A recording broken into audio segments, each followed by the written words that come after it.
美国前总统川普近日多次公开表态，称如果俄乌无法在短期内达成和平协议，他计划采取高额关税以及制裁手段以施压。对此，俄罗斯总统普京在24号接受采访时表示，莫斯科已经准备好以冷静态度进行对话，并希望与川普就能源与俄乌冲突等议题展开交流。他同时提到，自己与川普保持着务实且值得信任的关系，并对川普关于2020年总统选举胜选被偷走的说法表示认同。在专访当中，普京赞扬川普是一位聪明且务实的领导者，并表示不认为川普会采取损害美国经济的措施。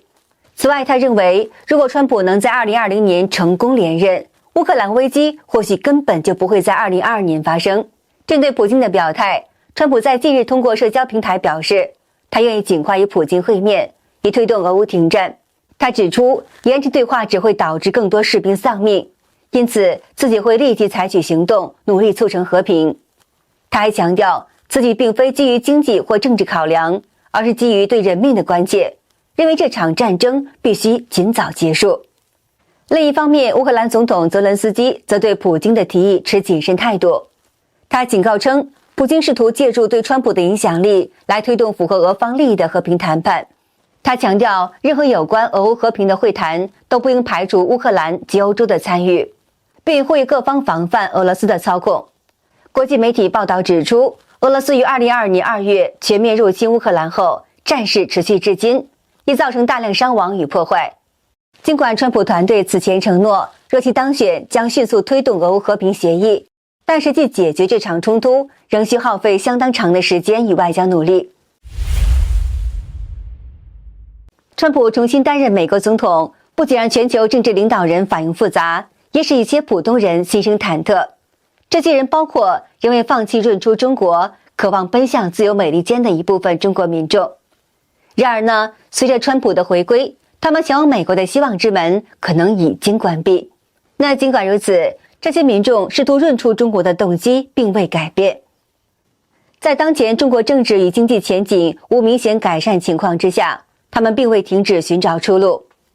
不过呢，这并不意味着他们一定要选择美国作为目的地，也不再坚持通过近年来备受关注但危险重重的走线方式进入美国。在走线大门逐渐关闭和川普重返白宫的背景之下，这趋势出现了些许转变。据中央社报道表示，一位熟悉中国各类移民服务，包括走线的人士老洪对该媒体记者表示，根据他经手和了解的情况，这半年多来，一些中国人开始转向在泰国、马来西亚等地先落脚，也有人将日本列为新目标，还有部分人选择美国邻国加拿大或欧盟成员国西班牙作为新的移民目的地。老洪提到，自去年6月厄瓜多暂停对中国公民免签入境以后，中国人通过厄瓜多走线进入美国的跳板被切断，加上川普重新当选总统，无论是美国还是墨西哥都加紧对非法移民的查缉力度。如今，越来越多走线者未能如以往顺利获得庇护，甚至还有人被遣返回中国，面临高额罚款和护照被注销的惩罚。老洪感叹说，川普回来了，走线这条路算是断了。去年美国总统大选时，移民问题意外成为热门话题。拜登政府在压力下已经开始掐紧走线。拜登政府在2024年6月起，已经4次派遣大型客机将非法进入美国的中国移民遣返，每架客机可容纳逾300人。这4次遣返行动中，有3次集中在当年10月到12月，遣返速度明显加快。尽管走线之路看似已经断绝，但其他途径仍然存在，只是风险有所增加。老洪说，一种常见的方式是财力较雄厚者先获得日本的多次签证，再从日本直飞墨西哥免签入境，随后伺机进入美国。这种方式虽避免在丛林沼泽中冒险，但费用超过了2.5万美元。然而墨西哥如今也加强对这类入境人员的防范，不少人因此滞留在日本，进退两难。在川普上任前夕，这些滞留者更是急得像热锅上的蚂蚁，争相试图赶在新政策生效之前进入到美国。老洪帮助一些客户通过转机的方式顺利抵达墨西哥边境城市，但进入美国的计划仍然充满变数。如果不能润到美国，中国人还有一些其他的选项。综合老洪处理的案件和现有的消息，不少中国民众选择泰国与马来西亚作为移民的新目标，特别是马来西亚逐渐成为了热门选项。老洪表示，泰国与马来西亚的入境要求相对宽松，生活适应度较高，尤其是在美国走线热潮减退以后，马来西亚因引渡协议问题相对安全，更受到青睐。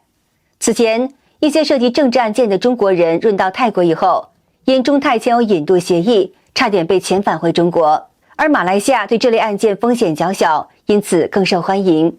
与此同时，日本对外移民的审查一向严格，并非传统的移民友好国家。然而，对于中国的高收入人群来说，日本反而因其对投资型移民的政策开放而成为新的选择。相比美欧，这些人更青睐于日本，不仅因为政策优势，还因为地理位置较近。至于其他国家，老洪提到，加拿大是传统上中国富人的移民首相，近期也有普通中国人通过逾期滞留寻求政治庇护的方式留下，但加拿大近来也收紧旅游签证的发放。欧洲方面，移民门槛相对较低的西班牙近年来成为新兴移民的目的地，但随着欧洲反移民情绪升高，一些中国人对此也开始却步。老洪看着手上各式的移民案例，感叹道，如果不是中国成了这副模样，谁会一门心思的背井离乡，冒着风险润出去呢？看中国评论员李烨对此表示，中国人润出国的浪潮实质上是一种生存本能的挣扎与对现实的绝望。这种现象的背后，不仅是个体对更好生活的追求，更反映了中国内部政治、经济、社会矛盾的深刻危机。无论是走线前往美国，还是转向泰国、马来西亚、日本、加拿大、西班牙等国家，中国人对外逃离的背后，凸显对中共统治的不满和不信任。这种大规模的外逃潮，尤其是涉及到高收入人群和中产阶层，更说明中共的统治已经失败，连最能为社会创造价值、促进经济发展的中坚力量都在选择离开。这种局面正是中共一手造成的，而其结果不仅仅是人才的流失，更是对国家未来的毁灭性打击。中共70多年统治已经将中国从一个富有希望的文明古国变成了一个人心惶惶、处处绝望的社会。在政治上压制言论自由，打压意见人士；在经济上长期透支资源，造成贫富差距悬殊；在社会上打击传统文化，煽动斗争哲学。这些做法不但毁掉中国的道德根基，也让整个社会走向分裂与衰败。